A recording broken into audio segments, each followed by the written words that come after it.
All right, I think we're live. Hey guys, hey everyone, welcome to Game Week 27 and episode 26 of the All About FPL podcast.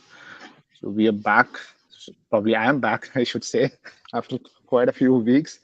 So good to be back and good to be back after a catastrophic FPL and a footballing week, I should say. I think Sankalp is all smiles to take a dig at myself and Aditya on that. So yeah, so let's dive into it. So this is going to be our agenda for the episode. Pretty much the talking points are we're going to reflect on what's going to happen on what happened on 26 game week 26 wildcard. What if you're wildcarding this week? That's game week 27. Then of course the most talked about Brighton midfielders Wildcard. debate. What if you're Yeah, wildcarding this? yeah, and I heard a bit of it. Yeah, it's gone now. So captaincies, Q&A, and our bus teams. So I believe in within our team, I think myself, Aditya, and Srini was the ones who played wildcard. I think we couldn't have asked for a disastrous start. This is probably the worst wildcard I've played. So Aditya, what about you? How much did you end up? So I think I kind of ended up closer on I think 51 odd points. Pretty much the template team has at least scored at least 50 odd points. So it is Right. not something that's different. But overall, if you ask me, am I disappointed on the score? Uh, no, it's fine. I mean, all of us played wildcard for a reason. It's not like you're following a crowd because he's doing or a bunch of people are doing. I'm going to do it. No, at the end of the day, you need to pick and choose and decide and understand whether it makes sense for you. And if it does, and if it did, you press the wildcard button. You made the squad. Squad. You're happy with the players you picked in. At the end, it's just 1 week. The results didn't go. It's fine. It's not wrong. Uh, we obviously weighed in both the pros and cons of it, and the biggest, not the biggest con, but kind of worrying fact was that if Liverpool, get those points, particularly those players, if they go big, not go big or perform, that did happen, unfortunately. So bulk of us got rid of triple or at least double Liverpool out, and I think that is the only negative effect of the wildcard. Other than that, I think pretty much we are well settled for the next few weeks. Obviously, those who didn't wildcard will be having those extra points of just the Liverpool rushes, but obviously they will look to keep them and do the other sideways move that we have. So I'm not pretty much bothered about it at this point. Right. Yeah, I mean, the primary reason why I wanted to have this particular slide and a quick chat about this is there was so much of talk, how Twitter kind of swayed people away, or the content creators kind of manipulated, or made people pull their wild cards and stuff. So I don't think that's the case. I mean, see, content creators are there, Twitter crowd is always there, but if you see the numbers, only 28% of the top 10K played the wild card last week. Only 4% of the overall game played, game week 20. So it's still a very small pool of people. So content creators might have an effect on your decision making, week in, week out, or in a way how you consume content. That matters. You take the extracts, and you pick and choose what is best for your team. So no one can, come and log into your account and make you play a wild card and stuff. So that kind of a portrayal is, I felt that was bad. So everything, as Aditya mentioned, it was team dependent. It has always been team dependent. For me, I had a crap load of players. That's the reason I pulled the wild card. It is a disappointing start for me for 40 points. That's the team you see on screen is mine. So I ended up having 40 points. But the challenge here is no one expected Liverpool to go mad, or rather I should say United to perform that bad. Salah's XG for that particular game was 0.57. He ended up scoring 2 goals, 2 assists, and probably the season best score for him, 20, 21 or 22 points. Same goes with Saka. He pretty much was the top most popular captain in the top 10K and probably the second best captain overall after Allen. He had a much better XG than Salah. It is just unfortunate string of things happening in one single game week. I just the score you see on my screen, the wildcard score, is typically what I would have got if I had stuck with the same team previously, just from three players: Salah, Darwin, and Trent. Literally, they scored 40 points. So you cannot equate. We can speak of hindsight, but that's not really the case how things work. So that's the kind of extract I would say. Aditya rightly mentioned. Your team is set for the next couple of weeks. You are well settled for 27. You are well settled for 28 to navigate the blank. So I think take a look at it for the long term. So don't be worried about what happened in game week 26. Sankalp, anything on this? Yeah, I am a happy non-wildcarder. I Not know. very happy. Not very happy because I could not capitalize it. I had Nunes, I had Trent, but I managed to bench Gapco, Hackpo. I benched him, and that really hurt me a lot. I played Grealish instead. But overall, when it comes to wildcard, right, generally whenever I have played a wildcard, I've never seen a great first week result, right? First week has always been dicey for me, primarily because when you play a wildcard, right, you look at next 3-4 weeks fixtures, right? You plan a bit, and that's how you attack it. And so the first week generally is a week that I go lighter on, and I focus a bit more on the next, 2, 3, 4 fixtures. And that's why I was a bit surprised at the kind of reaction that people gave, like, hey, world came to an end, my season ended because of this. It's just 10, 15 points here and there, right? And at the end of the day, you set the entire reasoning behind going for a wild card. As Srini was mentioning last time we had a pod, was how easy it makes for you to navigate all these blanks and doubles and blanks, right? So suddenly we have this team this week we have double coming up for two teams, for four teams, then again we have blanks for the same teams, and again you have doubles, right? So it's very difficult to navigate. I am now in that position where I'll have to take hits every week to navigate it, and you want to make things easier for yourself, and you have made that easier, right? The risk was always there. Even last time in pod, we talked about the risk. We did not talk about Liverpool. We talked about whether March, Mitoma, Toney are the guys who you can depend on for a wildcard, and that is yet to come, right? So whether a wildcard is successful or not is what we will know over the next 2 weeks. In fact, right? It can very well be a disaster and much more bigger in nature. Right? So please be mentally a bit prepared for it. But at the same time, it can be a very very strong differentiator for your team. It can help you take away that anxiety of navigating through x number of complexities, right? None of us are mathematician. We are not using tools to make our transfer decisions. We are making it based on our gut and looking at the fixture calendar. Wildcard was the best way to do it. So logically I still feel it was a good call. Right, I did not do it primarily because of emotional reasons. I felt, hey, if I do a wild card, this is the team that I'm going to make because this is the most logical team to make, right? I changed maximum one or two players here and there, just to stand out. But on top of that, I cannot do anything. I'm sure I'll go with nine first, team players, same as you guys. And that's the reason I didn't do it, because generally when I play my wild card, I like to, keep 5 to 6 differences, 4 or 5, say, right, for that, you know as an attempt to gain ranks, basically, right? And that possibility was less. That for me was the only con of this wild card, and that still remains, right?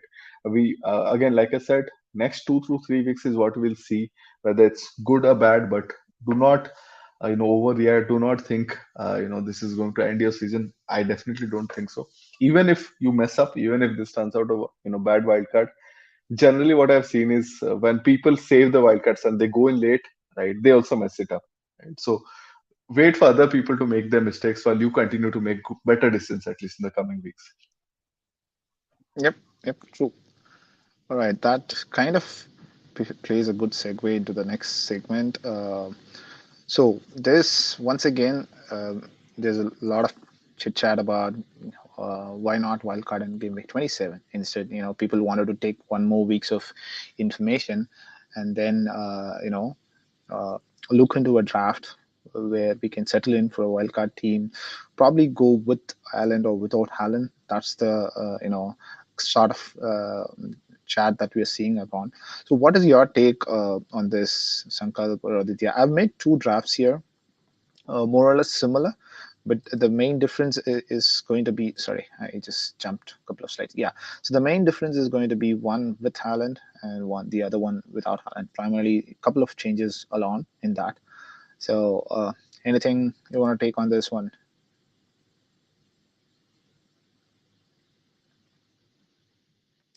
I think both of you are on mute. So let me begin it so that you guys can chime in.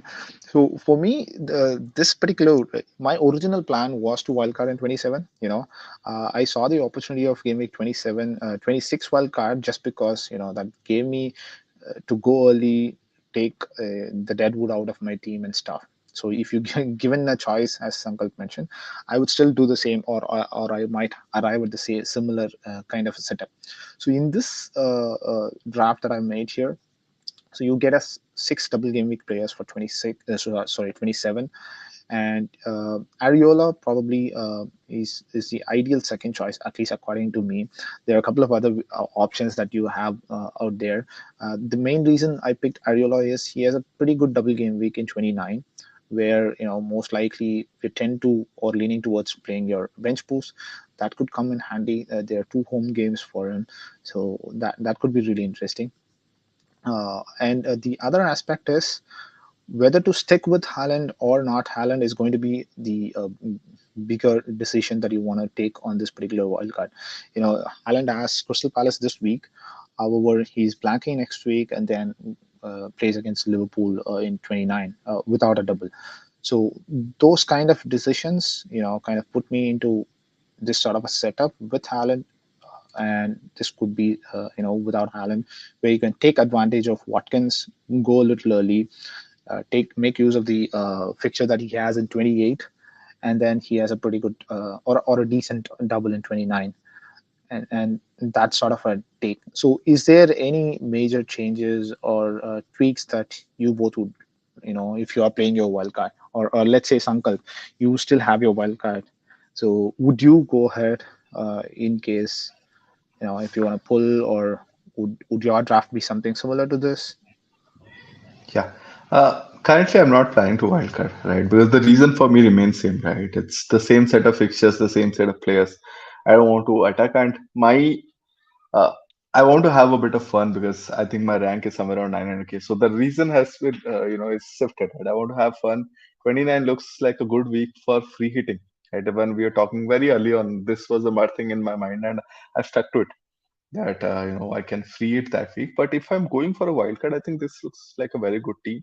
I sold Haaland last week actually. I went for Toney instead of Haaland last week itself because the way I think opposition teams are now playing Haaland, right, has changed. I was just going through his stats over the last couple of weeks, or the last since post World Cup, in fact, is the number of touches inside the box has reduced like by 50% for him. Pre World Cup numbers, right?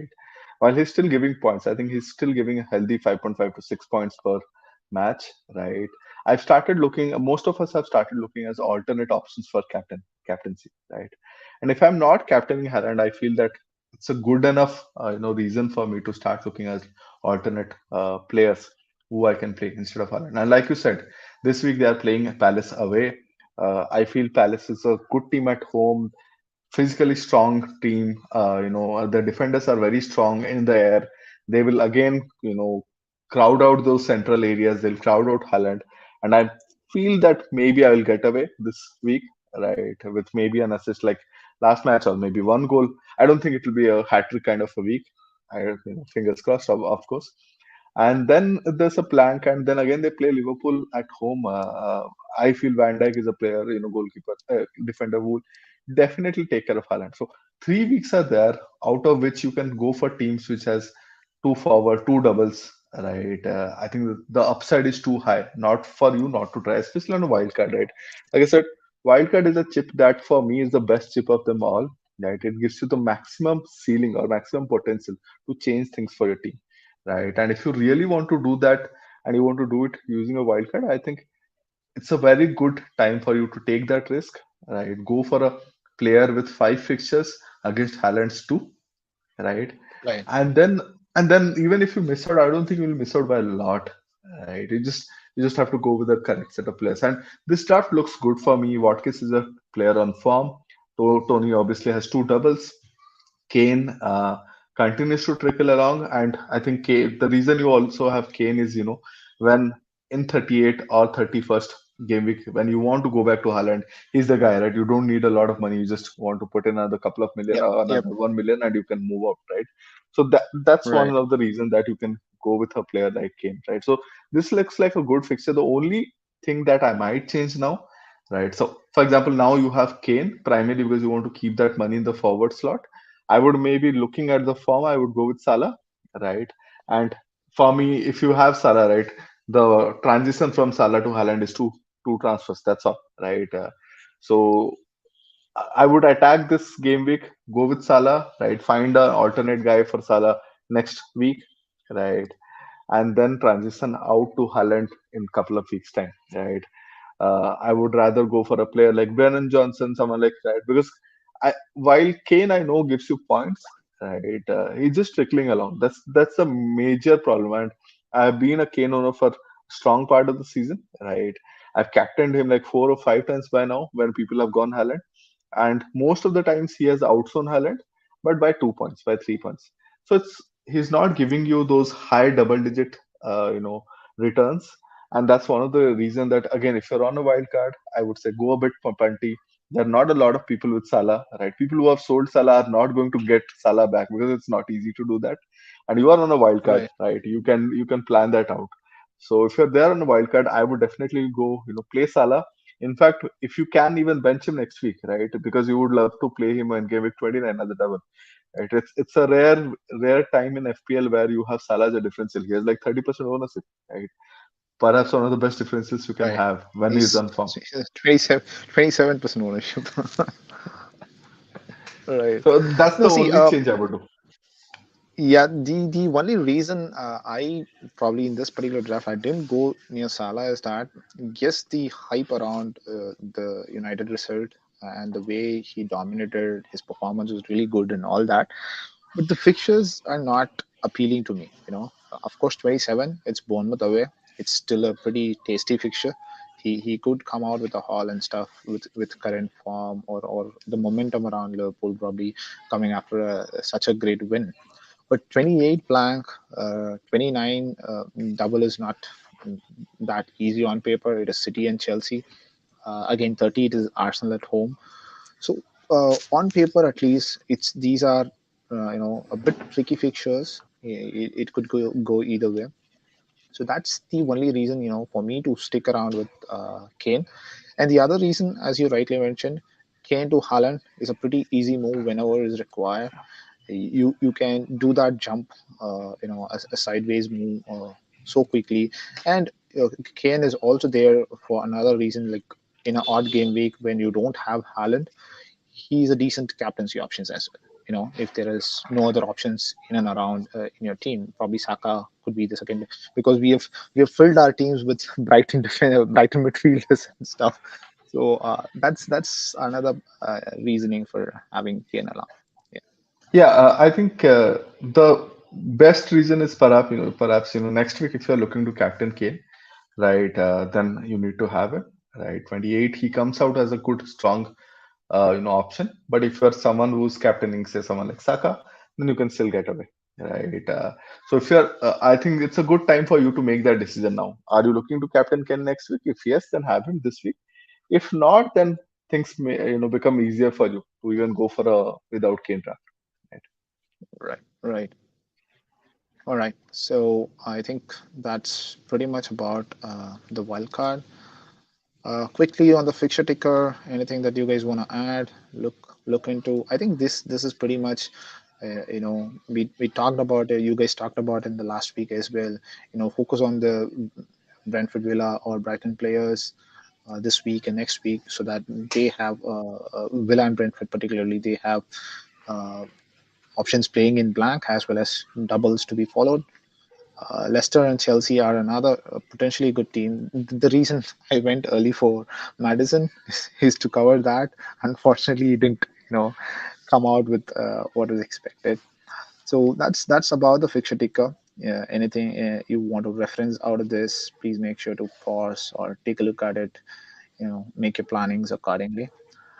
But that's pretty much about your wildcard and planning. Let's One dip thing I would into. like to add, Oh yeah. Mhm. before we move, is Chelsea. Sure. Right now, I think we touched upon Chelsea a bit in the last week's pod, but obviously it was a bit premature. Right, people did not believe that hey, there's a possibility of going for Chelsea players. They're just not playing well. Confidence is not there. But now they have two back-to-back wins. Right, one in Premier League, one in Champions League. Chilwell is looking like a really strong asset now. He's playing very well in the attacking nature, and Potter has moved to a 3-4-3 system. Right, Chelsea players are much more used to this system, right? Because they played under in that system with Tuchel, right? And that system really favors someone like Chilwell, right? So I think if you are looking for differentials and on a wild card, you should definitely look for differentials. These Chelsea players start looking stronger are looking much more attractive to me as a differentiator. Right, I saw Kai Havertz being discussed very heavily now by Chelsea fans. I have not seen the Champions League match, to be honest, so I'm not going to recommend him. But if you're doing your research, right, Joao Felix has been playing well, right? At least one or two players, I think it makes sense for us to move primarily because the fixtures are such, right? They play Leeds at home last week. Now they play Leicester away, which I expect is going to be a high scoring week. Then they have Everton at home. Then they have a double home fixture, right? Aston Villa and Liverpool.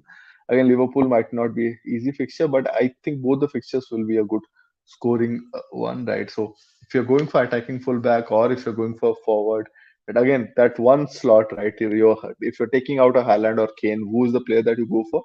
You can look for teams like Chelsea, which are normally defendable teams, and now they're reverting back to their favorite formation. You never know. Something you can strike gold with such decisions. Oh yeah, very much possible. I even saw, cheaper options like Fofana in the mix of discussion. That would be a good enabler in case you want to the cheapest way possible to enter Chelsea defense. He's been like what 2.5 games probably he has started and played. So Fofana could also be a good mix. But if you want a nailed on option, probably Chilwell is a good option at this current juncture from a defensive point. But of course, Havertz, I read somewhere that he is still retaining the penalties with him, so that's another added advantage for Kai Havertz. In case if someone is looking to downgrade from a likes of Haaland, Kai Havertz or Joe Felix are pretty decent options,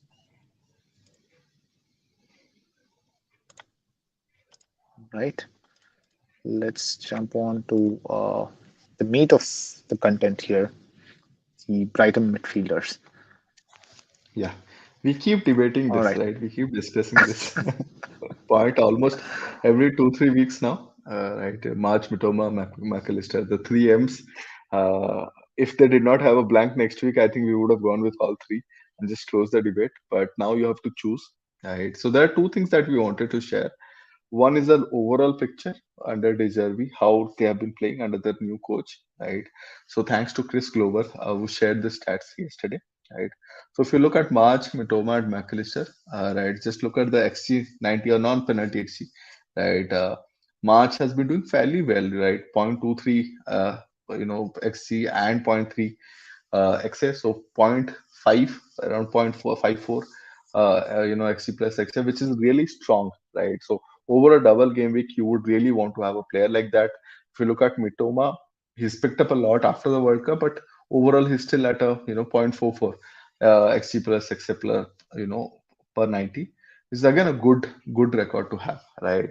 But if you look at McAllister, he always had a similar inherent statistic, a metric very close to Mitoma. He still was around 0.43, and I'm ignoring the penalty stats, right? He still was around, very close to Mitoma. But the moment he has now moved to a number 10 role, his metrics have shot up like crazy, right? If you look at his non-penalty XG, now it's 0.77 per 90, and his XA is 0.3. He retains attack, creating chances as well as getting into goal scoring positions. Totally, he's now getting into a position where he's almost likely to score or assist 1 goal per 90, right? And this is really, really strong because if you look at, I'm just giving three other, strong midfielders of the season, right?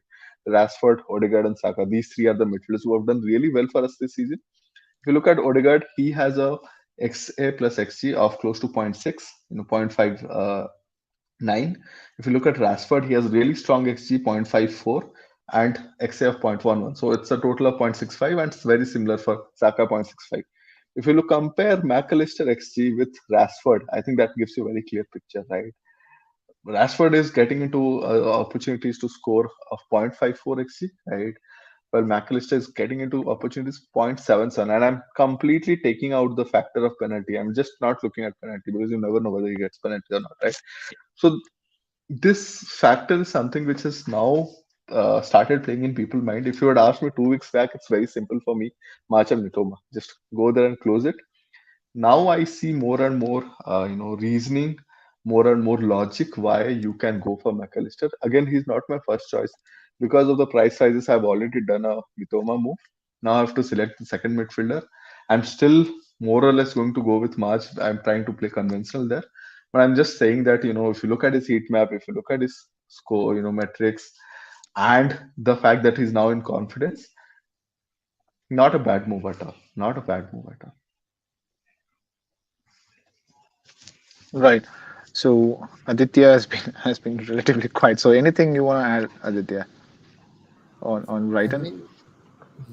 mean, I think for me, McAllister would be one option that definitely will go. Now that we are kind of certain that he's not going to play behind based on his performance last week. So I think numbers wise, purely you will go with McAllister and March. But one thing that always plays on to any manager who's been playing this game at least this season or for years, you look at obviously how many FPL points the player has got, and you'll kind of have that subconscious faith in him that he has scored points in few weeks and all. He has hauled. Maybe he is the one I need to go because he will get me points. That's what generally you will think, right? So based on that, I think you'll go with Mitoma and McAllister. So he just you're going to play permutations and combinations just to pick the right option. At the end of the day, nobody knows who are the two best options, right? All three might blank, all three may haul. Yeah. It's like a maths problem. We don't know. So, um, or you think that this Brighton have a double game week in the month of March? Okay, so I'll go with March. Do something stupid like that if you want. I mean, it's There was so. there was something floating around last week that March has never scored in March. Whether he's going to break that jinx or not. That's You like the that Kane's that August curse and all. exactly So that brought me back the Kane August thing. I mean, just go with any two who you like at this point. I mean, it's very difficult. I mean, McAllister is someone you go for just solely. Obviously, one thing that backs him is because of the pens, and the other you pick any of the someone from the two. That's it. You go for it. I mean, there's no force with data and all you can show. We can speak for minutes and hours, but we at the end of the day will not come to a conclusion. It's who you want to go, you go for. I mean, I went with Mitoma and March because I felt that McAllister m- might play behind and all. It's some stupid assumption of mine, but it's fine. Mitoma got me points. I benched March, so I did the right thing eventually. So you win I, some, you lose I some. So I I don't went mind. only I went only with March and I benched him. So fair enough. At least I That's didn't have also that sort that. of pain. This is something you will not get a complete answer for. So True, true that. All right. Yeah, I think it's a fair conclusion that pick 2 out of 3 or pick three. If you have that luxury, pick three. You can be at peace at least. You don't have the headache to look who's going to score, who's not going to score and stuff. Yeah, I mean the numbers are out there, so it's your choice pretty much. All right. So let's jump into the next section, which is the captaincy for game week 27. So I just pulled some very basic data here, defensive stats, for the last 4 game weeks. The reason I pulled these is I'm going to look into the defensive stats of the teams that Brighton and Brentford face, and Brighton and Brentford themselves in their attacking stats in the next slide. So, if we take a look into this in terms of the total shots on target, Southampton has the least conceded total number of shots. They have conceded only 9, but they are still leaking a lot of overall shots. But their on-target shots, they've kept it pretty decent. So Southampton are gelling as a unit. Somehow they're sneaking in 1-0 victories here and there, and they're not conceding much, to be honest. In the last 4 game weeks, at least, they have the joint least, with Crystal Palace here. And same goes with Everton. We know what sort of a manager, Shendai is, and how defensively solid he could keep a unit. So that kind of pursues me into captaining a Brighton midfielder on the sake of the safer side, going to a safer side. They have a home game as well. Leeds have been conceding relatively much higher in terms of on-target shots in the last 4 game weeks. Same goes with Crystal Palace. So based on purely on these basic numbers, for me the consideration is captaining a Brighton midfielder. And same goes with for the attacking numbers as well. Brighton are relatively, a better attacking team when compared to Brentford, at least in the last 4 game weeks. The total number of attempts, the minutes per chances that they create, 4.9 minutes per chance. The number of shots on target, that's almost 50% high when compared to Brentford on the whole. And if you have, the appetite to risk, or if you have two midfielders, Brighton midfielders, you really want to take that bet on one of those guys. It's pretty obvious choice for me to have a Brighton midfielder as a captain this week. Anything to add, Sankal? There's a couple of more data. We'll dwell into that, but any early thoughts on the captaincy? So, one thing, I'm going to play the con factor or, the devil's advocate just so that no one can come back and say, hey, you pushed us towards Brighton midfield, right? Yes. One is even if you go Brighton, and Brighton makes sense, right? Primarily because they have one home game against Palace and they have away against Leeds. Generally, Leeds play a lot of attacking football at home, which gives opportunities to opposition to, counter them and score goals, right? So, fixture wise, I am completely convinced that Brighton is the better choice. Brentford have 2 away games. Everton, at least, I feel is a difficult one. Arsenal lost there. I'm going to use it as a benchmark.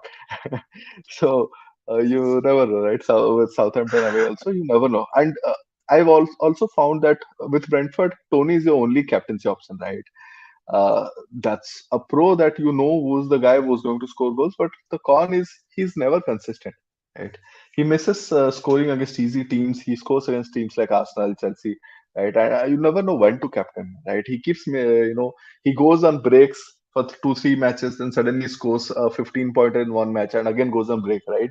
So if you look at his returns while he's the third highest forward, there's no consistency like Haaland or Kane, right? And that is very important for you to go and put some a captaincy chip on someone, right?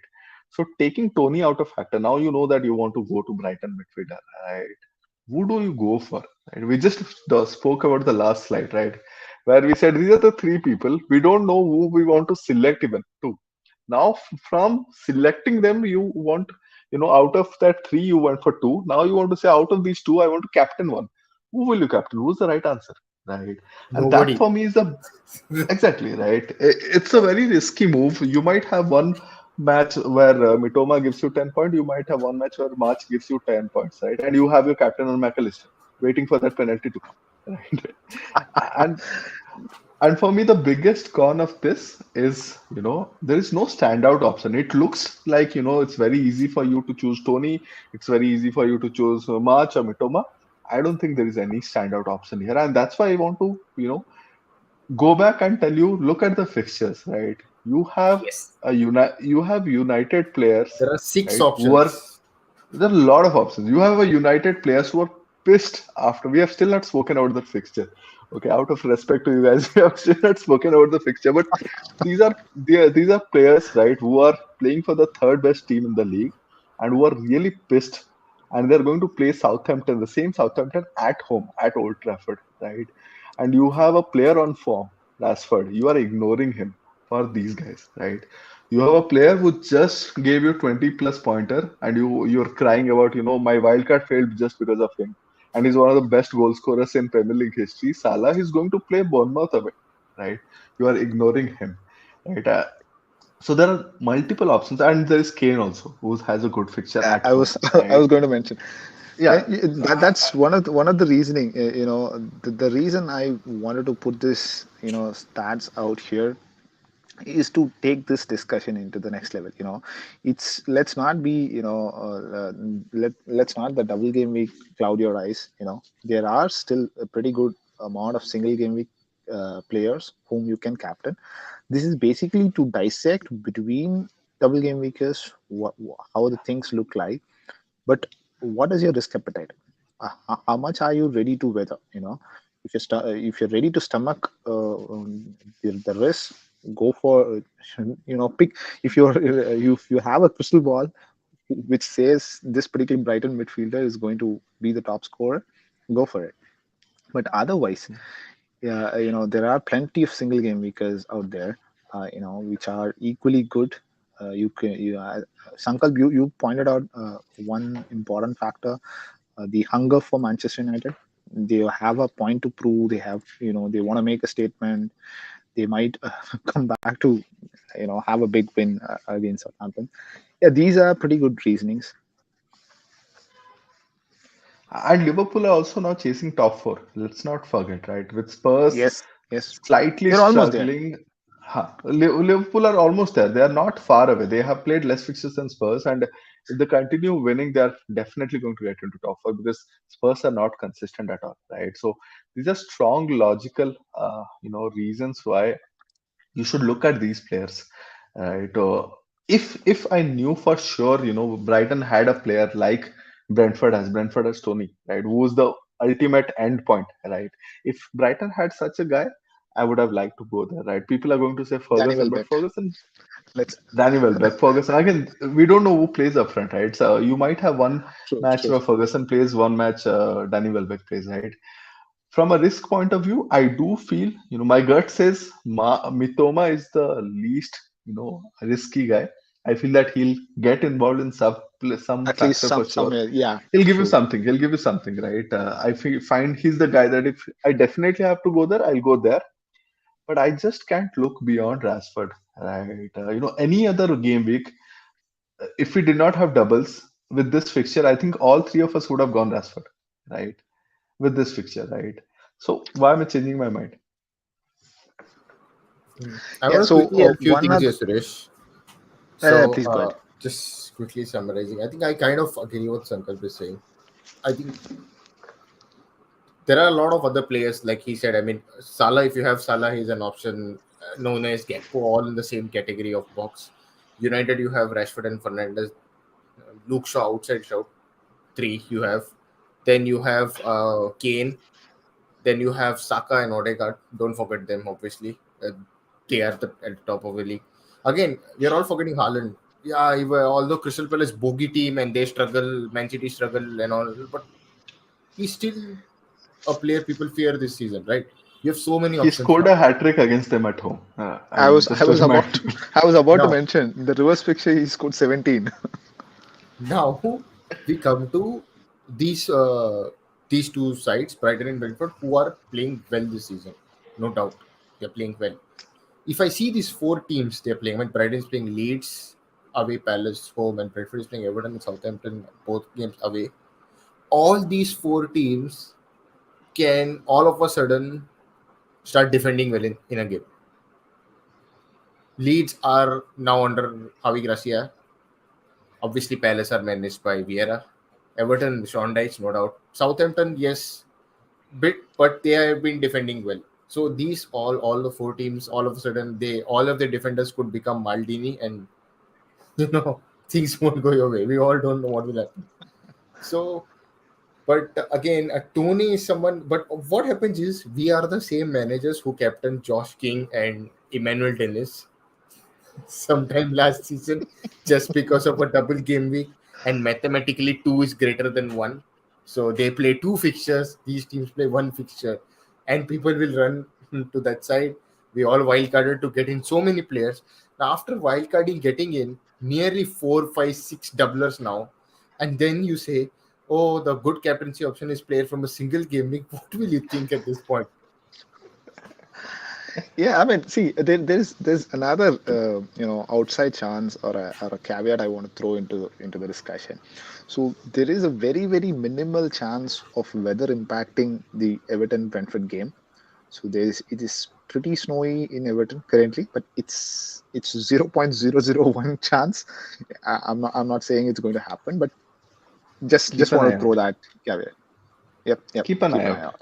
Because if one fixture goes away from these teams, right, they are no longer the standout option, at least for captaincy, right? Exactly. So keep an eye out. Exactly. All right. Shall we start taking questions?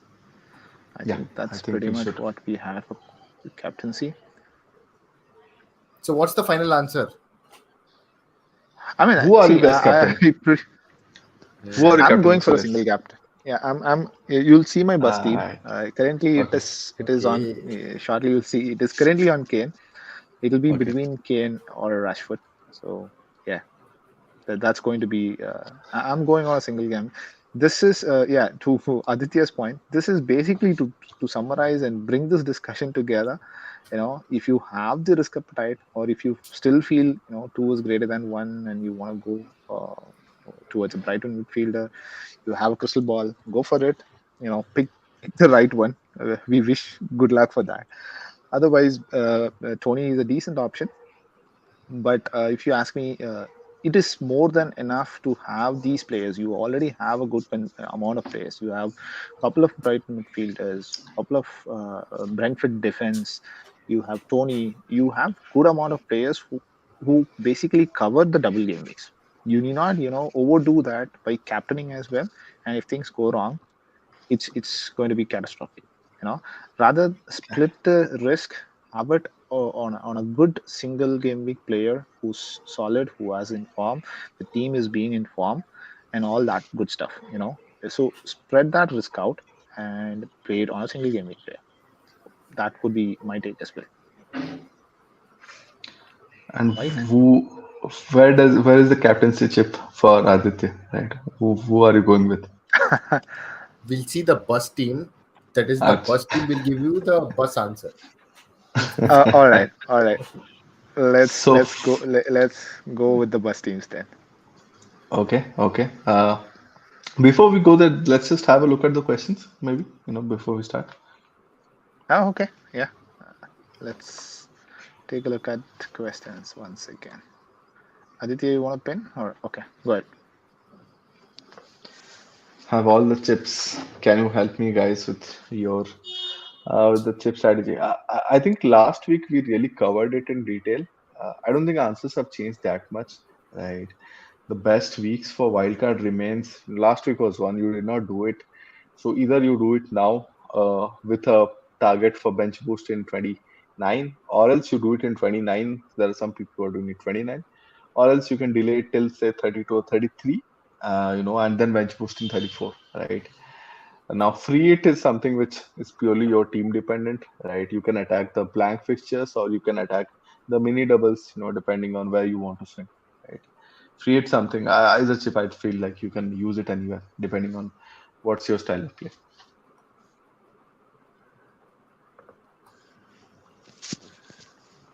All right, let's go for the next question. What do you guys think about using Precious forward slot for someone like Johnson? See, I'm not gonna lie. Last week I did consider Johnson. You know, he has a pretty good double game week in 29, if I'm not wrong, and he also has a fixture in 28 as well. I'm not quite sure, but he did come out with a double digit return in last game. I think I should have gone ahead with my gut. But yeah, decent option. But don't set your expectations right. I would say that much.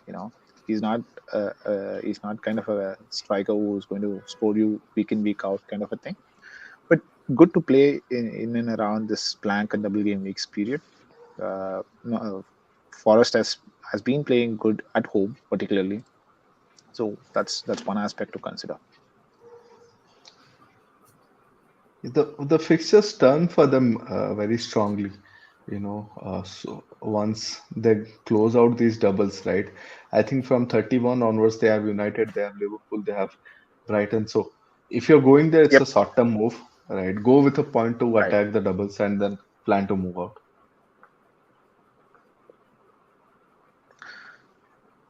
For a reason I can't get in front of me. Reason alternatives. That's an interesting one. Where will you go, How Aditya? about how about a Welbeck? But see, Tony is going to go out regardless. I think we know by 29 he should not be available, right? He should be facing some sort of ban. Again, should be, right? There can be further delays by FA, but we are expecting them to move out, right? Where do you expect those points to go? Who will score for them?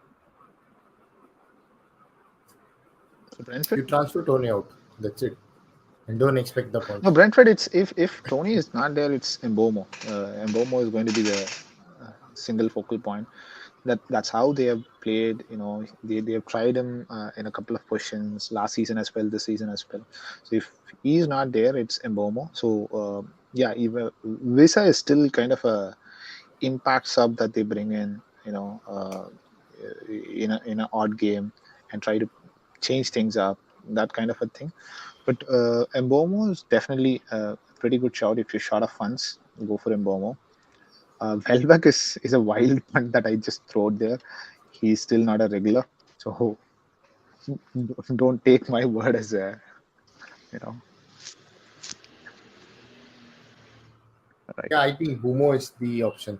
No doubt at that point. right, yeah, yep, Okay, there's just right. one. This last one, just quickly, I think we just clarified. Can we play a bench boost right after playing free hit?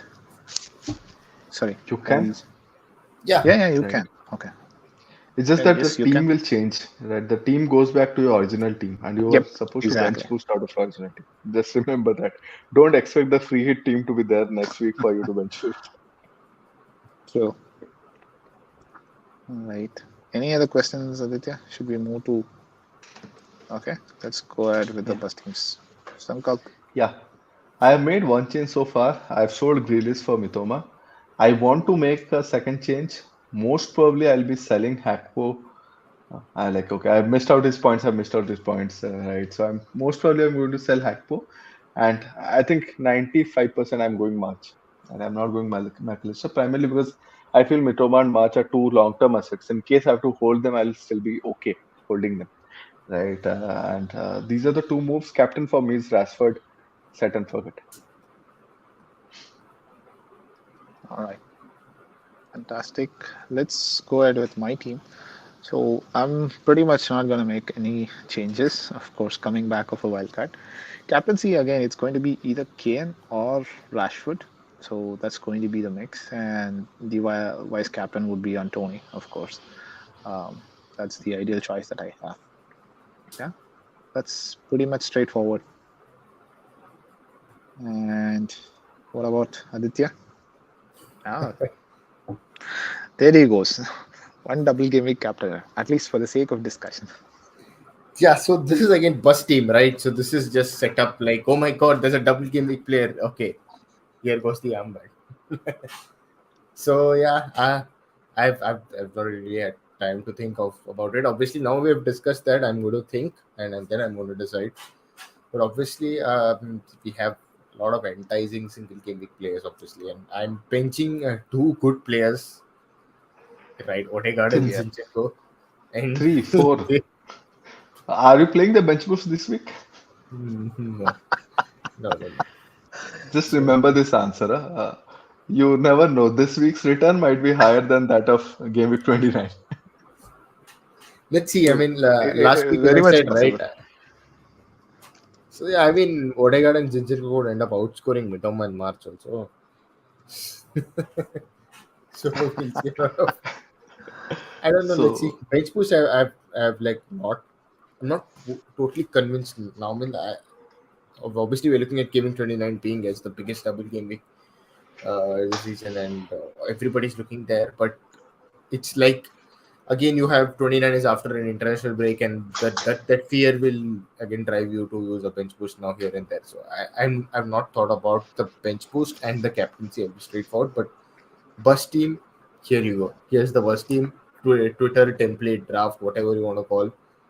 That's it. I just got in Henry instead of Pinnock, and even the template Pinnock also scored. So I can't, even if you try to make one different player, I don't know why this is so weird this season. but one thing, I have a similar issue where, currently I was thinking of benching Odegaard, but most probably I feel like I have to play Odegaard. I'm going to bench one of the forwards. So for me, I think I'm going to bench Watkins. I know people will find it difficult to bench Haaland, right? If you're benching Haaland, why don't you sell him and get someone else?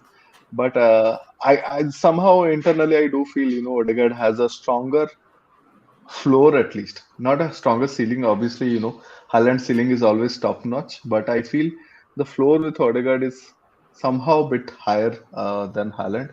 Can go either way, but at least for me, it's easier because I have Watkins, right? I'm like, okay, I can bench Watkins for Odegaard. And Fulham do consider a lot of chances from the central areas, right? And that's one more reason why Odegaard is someone you should think about before you bench. Can't help. Right. Okay, we have one final question. That's I think. Okay. Would you sell Ederson to Raya for a hit? Ederson to Raya. Ederson.